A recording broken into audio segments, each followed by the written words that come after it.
السلام علیکم ورحمۃ اللہ وبرکاتہ۔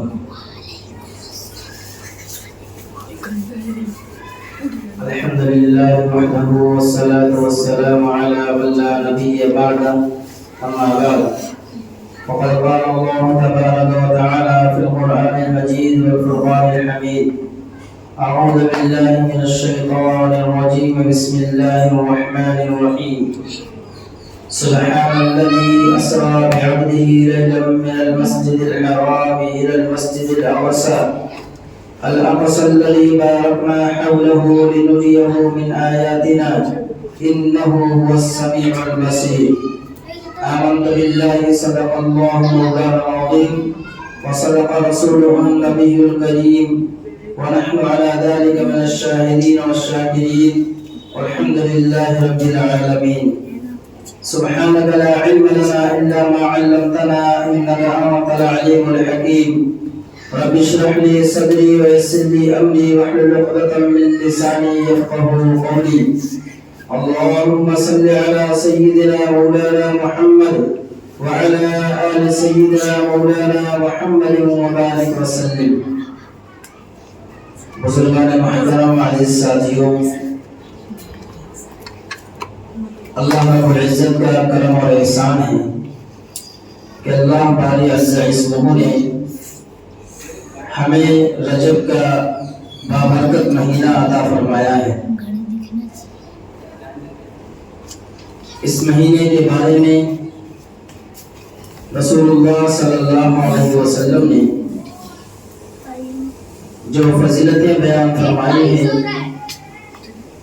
اس میں سے ایک فضیلت یہ تھی کہ جب رجب کا چاند دکھتا تو رسول اللہ صلی اللہ علیہ وسلم اس دعا کا اہتمام کرتے تھے: اللہم بارک لنا فی رجب و شعبان وبلغنا رمضان۔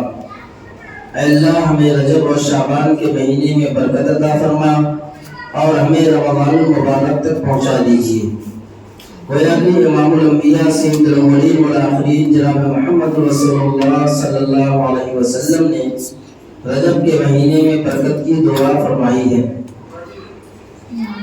لہذا امت کو بھی چاہیے کہ اس مہینے میں زیادہ سے زیادہ نیکیوں کا اہتمام کرے، نمازوں کا اہتمام کرے اور اللہ کے حضور اپنے گناہوں سے معافی اور آئندہ نیکیوں کے کرنے کا عزم و ارادہ کرے۔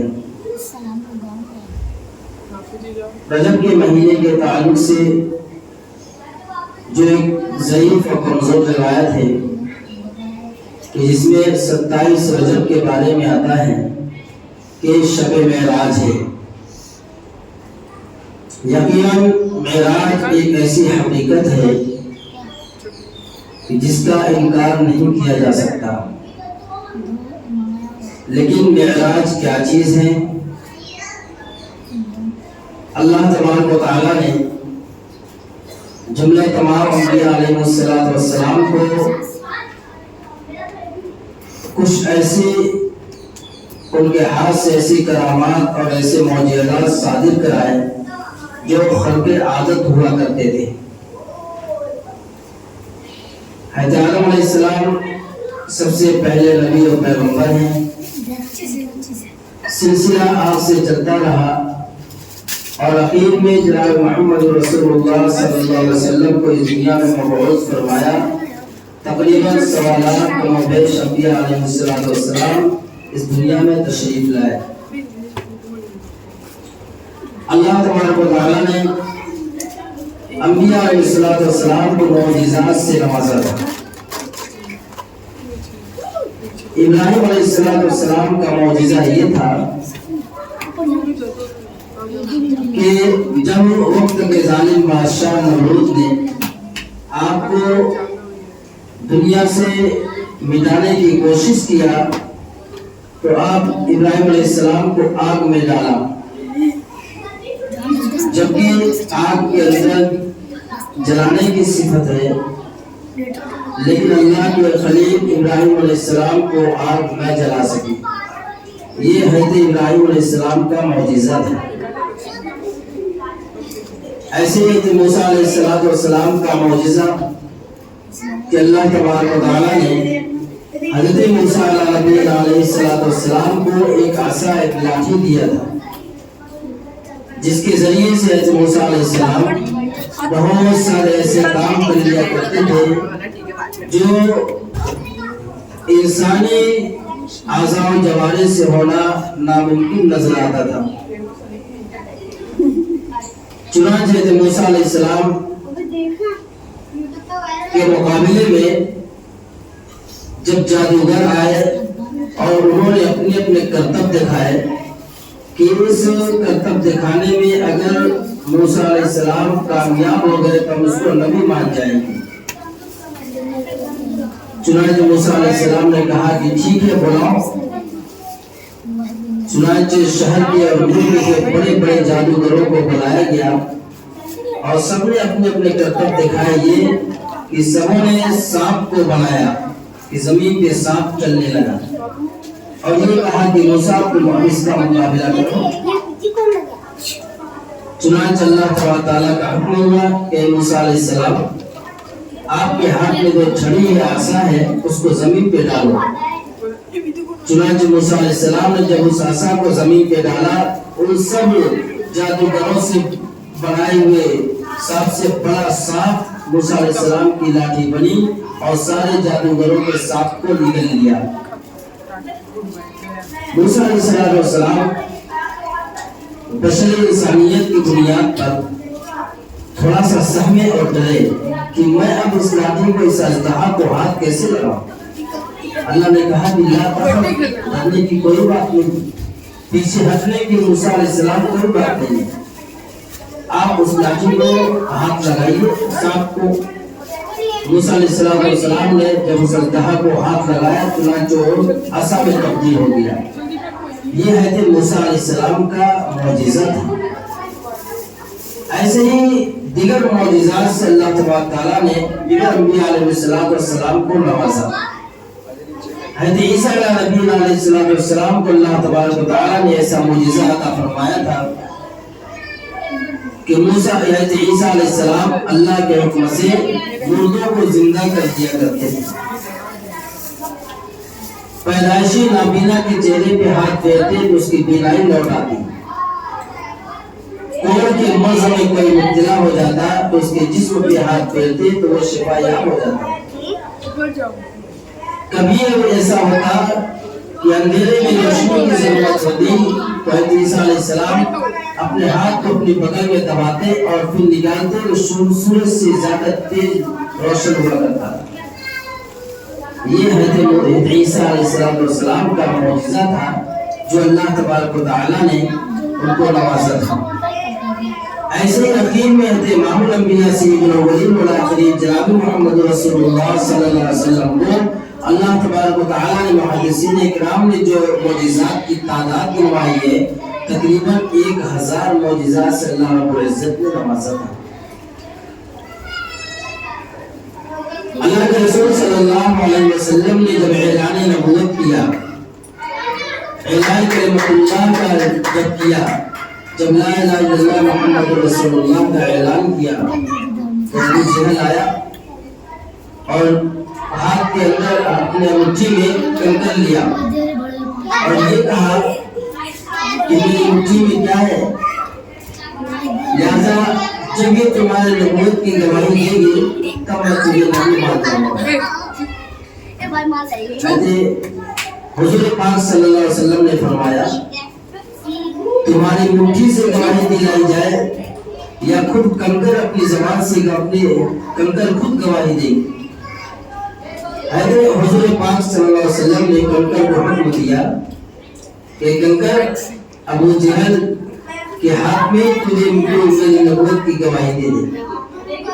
چنانچہ ابو جہل نے بھی سنا اور پاس میں جو کفار و مشرکین موجود تھے سب نے سنا کہ ابو جہل کی مٹھی میں جو کنکر تھے وہ نبی علیہ السلام کی نبوت کی گواہی زبان میں دی، اشہد ان محمد رسول اللہ۔ یہ حضور پاک صلی اللہ علیہ وسلم کا معجزہ تھا۔ ایسے ہی جب نبی علیہ السلام کو مکہ مکرمہ چھوڑ کر کے مدینہ منورہ جانے کا حکم ہوا، ہجرت کا حکم ہوا تو جس رات ہجرت کا حکم ہوا رسول اللہ صلی اللہ علیہ وسلم کے گھر کے چاروں طرف کفار مشرکین تیر اور تلوار لے کر کھڑے ہو گئے کہ نعوذ باللہ آج محمد اپنے گھر سے نکلے گا تو آج ہم اس کو قتل کر ڈالیں گے۔ اللہ کے رسول صلی اللہ علیہ وسلم راتوں رات اپنے رفیق سفر حضرت ابوبکر صدیق رضی اللہ تعالیٰ عنہ کو ساتھ میں لیا اور اللہ تبارک و تعالیٰ کا جو حکم تھا کہ یا سورہ یاسین پڑھتے ہوئے اور ایک مٹھی مٹی اٹھاؤ اور اس طریقے سے ہوا میں اڑا دو اور پھر آپ چلتا بڑھیں۔ حضور پاک صلی اللہ علیہ وسلم فرماتے ہیں کہ میں نے زمین سے ایک مٹھی مٹی اٹھائی اور سورہ یاسین پڑھنا شروع کیا اور اس کو میں نے ہوا میں اڑایا، چنانچہ میرے گھر کے دروازے کے بلکہ چاروں طرف کفار و مشرکین اسلحہ سے لیس، کسی کے ہاتھ میں تلوار ہے، کسی کے ہاتھ میں پتھر ہے، کسی کے ہاتھ میں لاٹھی ہے، کسی کے ہاتھ میں تیر ہے، سارے لوگ کیسا سما رہا ہوگا، کیسا دہشت اور وحشتناک وہ وقت ہو رہا ہوگا کہ رسول اللہ صلی اللہ علیہ وسلم گھر سے نکلے کب چل کے ان کو قتل کیا جائے۔ اللہ کے نبی صلی اللہ علیہ وسلم فرماتے ہیں کہ جیسے ہی میں نے اس مٹی کو اڑایا سارے کے سارے لوگ اپنی آنکھوں کو ملنے میں لگ گئے اور میں حضرت ابوبکر صدیق رضی اللہ تعالیٰ عنہ کے ساتھ غار ثور کی طرف نکل پڑا۔ یہ حضور پاک صلی اللہ علیہ وسلم کا معجزہ تھا۔ ایسے ہی بے شمار معجزات ہیں۔ خود کلام اللہ شریف اللہ کے نبی صلی اللہ علیہ وسلم کا ایک زندہ جاوید معجزہ ہے۔ انہی معجزات میں سے ایسا معجزہ جو اللہ تبارک و تعالیٰ نے حضور نبی کریم علیہ السلام سے پہلے کسی کو نہیں دیا اور آپ کے زمانے میں کسی کو نہیں ملا اور آپ کے بعد قیامت تک ایسا معجزہ کسی کو نہیں ملنے والا ہے، وہ ہے معراج والا معجزہ۔ معراج کیا چیز ہے اور معراج کیوں کرائی گئی اور کیسے ہوا، بالتفصیل واقعہ محدثین اکرام نے اور مفسرین اکرام نے اپنی کتابوں میں بیان فرمایا ہے۔ چنانچہ خطبے میں جو میں نے آیت کریمہ تلاوت کی وہ 15ویں پارے کے سورہ بنی اسرائیل کی پہلی آیت ہے، جس میں اللہ تبارک و تعالیٰ فرماتے ہیں سبحان الذی اسری بعبدہ لیلا من المسجد الحرام الى المسجد الاقصی۔ پاک ہے وہ ذات، کون سی ذات؟ اللہ رب العزت کی ذات، جس نے اپنے بندے محمد صلی اللہ علیہ وسلم کو راتوں رات مسجد حرام سے مسجد اقصی تک لے کر کے گئی۔ سبحان الذی اسری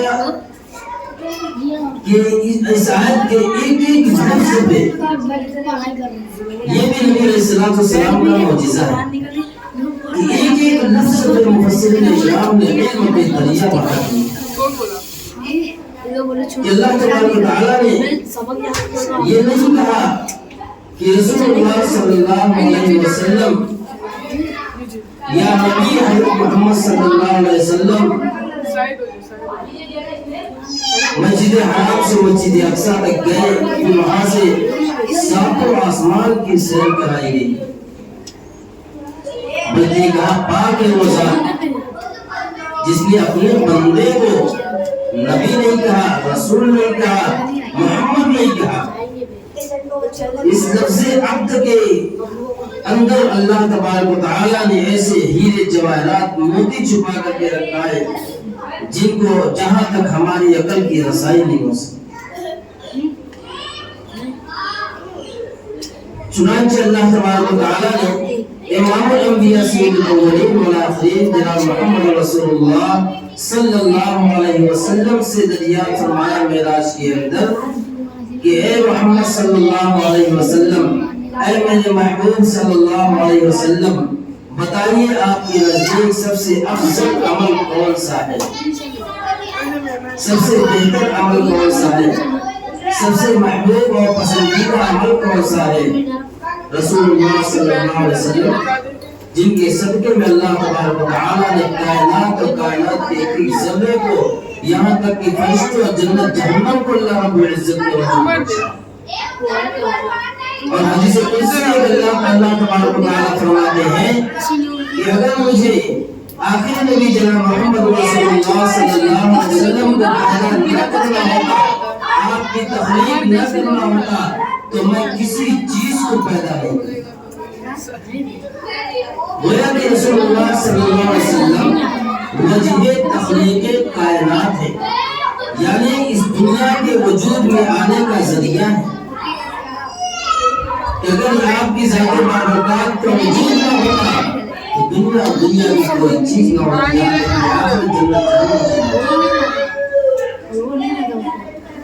رسول اللہ صلی اللہ علیہ وسلم جب مکہ کے کفار مشرکین نے آپ صلی اللہ علیہ وسلم کو امام ماننے سے انکار کیا، آپ کو اپنا رہبر ماننے سے انکار کیا، تو اللہ تبارک و تعالیٰ نے حضرت محمد صلی اللہ علیہ وسلم کو تمام انبیاء علیہ السلام کا امام بنا کر کے مبعوث فرمایا۔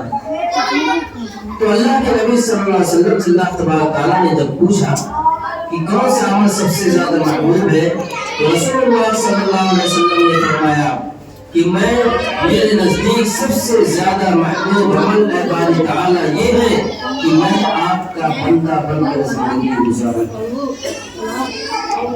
سوچیں ذرا کہ آپ نبی ہیں، رسول ہیں، محمد رسول اللہ ہے، اور آپ وہی تخلیق کائنات ہیں، پھر بھی فرما رہے کہ میرے نزدیک سب سے محبوب عمل یہ ہے کہ میں آپ کا بندہ بن کر زندگی گزاروں۔ یعنی یہاں پہ اگر دیکھا جائے تواضع کی، عاجزی کی حد ہو رہی ہے کہ اتنا تواضع، کہ ایسا تواضع دنیا میں کوئی پیش ہی نہیں کر سکتا، ایسی عاجزی اور انکساری دنیا میں کوئی انسان اختیار ہی نہیں کر سکتا۔ تو جس طرح تواضع اللہ کے رسول صلی اللہ علیہ وسلم نے اختیار کیا، اللہ تبارک و تعالیٰ نے اتنی آپ کو رفعت و بلندی عطا فرمائی۔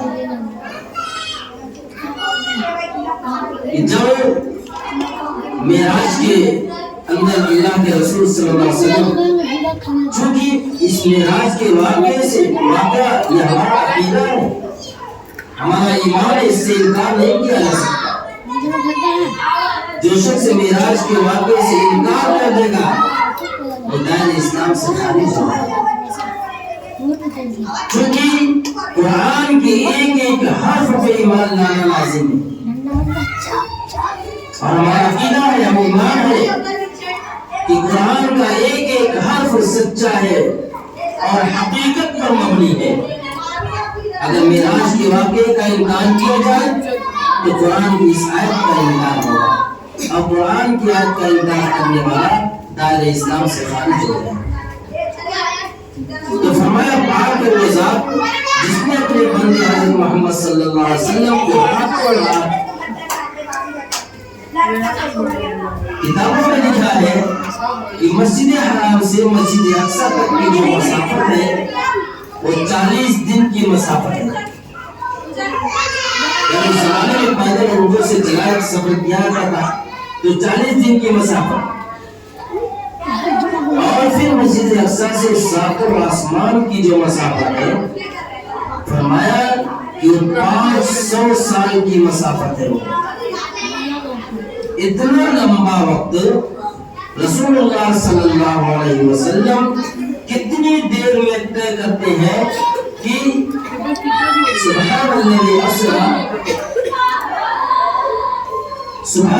اسرا بعبدی لیلا من المسجد الحرام الى المسجد الاقصی، کہ رات کے کچھ حصے میں،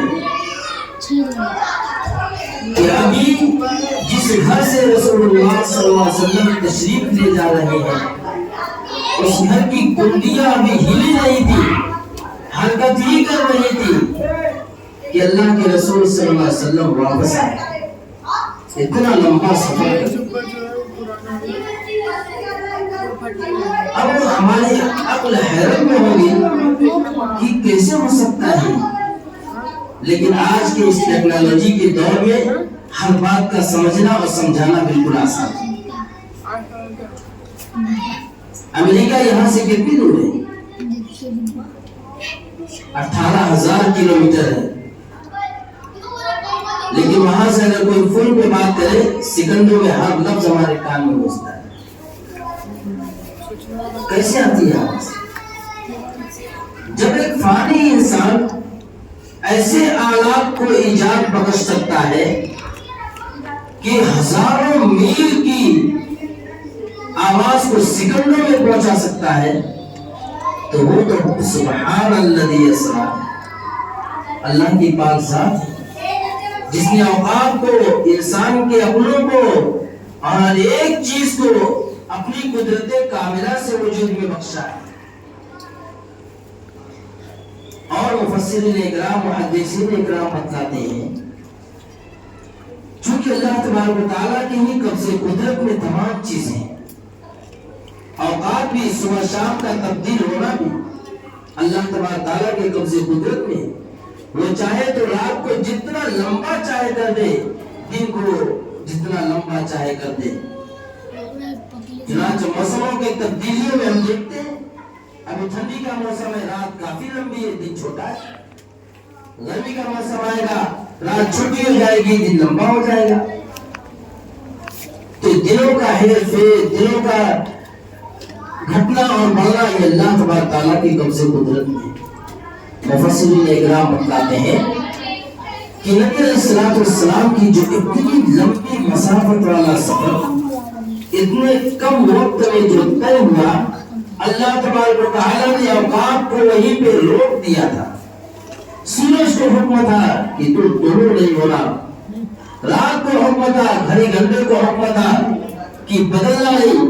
لوگوں کی نیندوں کو اللہ تبارک و تعالیٰ نے ویسے ہی برقرار رکھا کہ ساری چیزیں ایک جگہ بالکل ساکت اور رکی ہوئی تھی کہ اللہ کے رسول صلی اللہ علیہ وسلم اتنا لمبا سفر کر کے واپس بھی چلے آئے. اس لمبے سفر کی حکمت اور اس سے ہم کو سبق کیا ملتا ہے؟ سب سے پہلا اس واقعے کا سبق ہمارے لیے یہ ہے کہ ہم نے جو کلمہ پڑھا لا الہ الا اللہ محمد رسول اللہ، جب اللہ کے رسول صلی اللہ علیہ وسلم معراج سے واپس آئے تو آپ نے صبح ابوبکر صدیق رضی اللہ تعالی اعلان کیا کہ آج رات میں نے ایسا سفر کیا ہے، جنت جہنم کو دیکھا ہے، ساتوں آسمان کی سیر کی ہے، مسجد اقصی تک گیا ہوں اور فلاں جگہ اتنا لمبا سفر کر کے آیا ہوں. تو انکار کرنے والوں نے فوراً انکار کر دیا. ابو جہل نے جب سنا تو اس نے سوچا، خوش ہو گیا کہ اب تک تو اپنے آپ کو رسول ہونے کا، نبی ہونے کا دعویٰ کرتا تھا، لیکن اب تو باقی باتیں کرنے لگا. نعوذ باللہ، یہ کیسے ہو سکتا ہے؟ لہذا آج موقع ہے لوگوں کو بہکانے کا. چنانچہ صبح ہوئی، ابو جہل نے جب سنا تو سب سے پہلے ابوبکر صدیق رضی اللہ تعالیٰ عنہ کے پاس گیا. چونکہ نبی علیہ السلام کی نبوت اور رسالت کا سب سے پہلے اقرار کرنے والے حضرت ابوبکر صدیق رضی اللہ تعالیٰ عنہ، اور جا کر کے کہا کہ ابوبکر ذرا یہ بتلاؤ کہ اگر کوئی یہ کہے کہ میں راتوں رات فلاں مسجد اقصی سے مسجد حرم سے مسجد اقصی پھر اس کے بعد آسمانوں کی سیر کر کے آیا، تو کیا یہ سچ ہو سکتا ہے؟ ابوبکر صدیق رضی اللہ تعالیٰ عنہ کو اللہ تعالیٰ نے کیا فراست کا فرمایا. انہوں نے کہا کہ ابو جہل تو سن لے. اللہ حضرت ابوبکر صدیق کو سر صدر ہوا. انہوں نے کہا کہ اگر ایسا ہوتا ہے تو میرے نبی کے علاوہ کسی سے نہیں ہو سکتا. تو ابو جہل اگر تیرا واقعہ ہے تو یاد رکھ تو جھوٹا ہے، اور تیرے علاوہ بھی کسی اور کا ہے تو سب جھوٹے ہیں. لیکن اگر میرے نبی حضرت محمد رسول اللہ کا یہ واقعہ ہے تو میں اس کو بلا جھجک اس کی تصدیق کرتا ہوں، بلا جھجک اس کی تصدیق کرتا ہوں. تو نبی علیہ الصلوۃ والسلام سب سے پہلا سبق معراج کے واقعے سے ہمیں ملتا ہے کہ ہم اطیع اللہ و رسول کے پابند ہو جائیں، کہ رسول اللہ صلی اللہ علیہ وسلم کی زبان سے جو کہا ہے وہ صراحہ سچ ہے اور اس پر عمل کرنا لازم ہے. ایک لمبا چوڑا واقعہ اتنے مختصر وقت میں معراج کی حقیقت کو نہیں بتایا جا سکتا. اب میں نے ابتدا کیا، سارا وقت ختم ہو گیا. اب وقت انشاءاللہ اگلے جمعہ اگر وقت ملا تو کچھ اس کی تفصیلات اور حقیقت کو بیان کریں گے. لہذا معراج کی حقیقت کا سب سے پہلا سبق کہ ہم رسول اللہ صلی اللہ علیہ وسلم کی رسالت کا اقرار کیا ہم نے تو ہمیں چاہیے کہ آپ کے بتائے ہوئے ایک ایک راستے پہ عمل کرنے والے ہیں۔ حقیقی مومن، حقیقی مسلمان وہی ہے جو اطیع اللہ و رسول کا پابند ہو، جو اللہ اس کے رسول کی اطاعت و فرما برداری کرنے والا ہو۔ چنانچہ ہمیں کلمہ پڑھنے کے بعد سب سے پہلا حکم جو ہمارے اوپر نافذ ہوتا ہے وہ 5 وقت نماز کا ہے۔ نماز کے لیے پیسے کی ضرورت نہیں، مالدار ہونا ضروری نہیں، نماز کے لیے جو ہے بہت اچھے کپڑوں کا ہونا ضروری نہیں، مالدار نماز کے لیے اچھے مکان کا ہونا ضروری نہیں، بلکہ اللہ تبارک تعالیٰ نے ہر غریب، امیر، شہری، دیہاتی، مسلمان، عاقل، مرد، عورت پہ 24 گھنٹے میں 5 وقت کی نماز کو فرض کیا ہے۔ اور نماز کسی میراث کے واقعے سے ہمیں ملی ہے، میراث کے واقعے سے ہمیں نماز ملی ہے۔ اگلے جمعہ انشاءاللہ اس کی تفصیل بتلائیں گے۔ اس لیے ہمیں چاہیے کہ اپنے سجدہ، اپنے پیشانی کو، اپنی ناک کو سجدوں سے آباد کریں، اللہ کے گھر کو نماز سے آباد کریں۔ فرمایا جس بستی میں مسجدوں کو لوگ آباد کرنے والے ہوتے ہیں، اللہ تبارک و تعالیٰ کے مخصوص فرشتے اس بستی کی برکت کی دعا کرتے ہیں، اور جس بستی میں مسجدیں ویران ہوا کرتی ہے، اللہ تبارک و تعالیٰ کے مخصوص فرشتے اس بستی کی بربادی اور ہلاکت کی دعا کرتے ہیں۔ آج ہم پریشان ہیں کیوں؟